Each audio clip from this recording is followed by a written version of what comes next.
update na nga muna tayo sa lagay na ating panahon ngayong araw ng Miyerkules, ika-16 sa buwan ng Oktubre, taong 2024. Kung makikita nga natin sa ating satellite image, may mga kaulapan tayo dito, south ng Mindanao. Ito ay Intertropical Convergence Zone o ITCZ.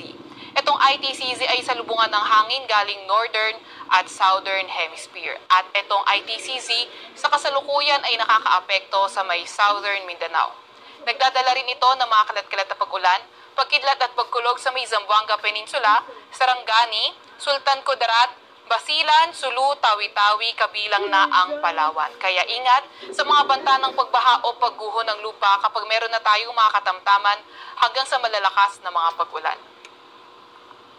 Samantalang easterlies o yung mainit na hangin galing karagatang Pasipiko, patuloy pa rin yung epekto nito sa may Luzon at silangang bahagi ng Visayas.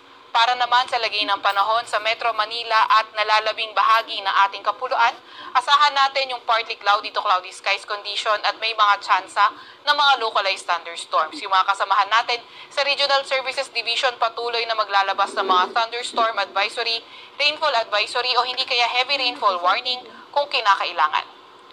Sa kasalukuyan rin naman ay wala tayong namomonitor na low pressure area or bagyo sa loob or malapit sa ating Philippine Area of Responsibility.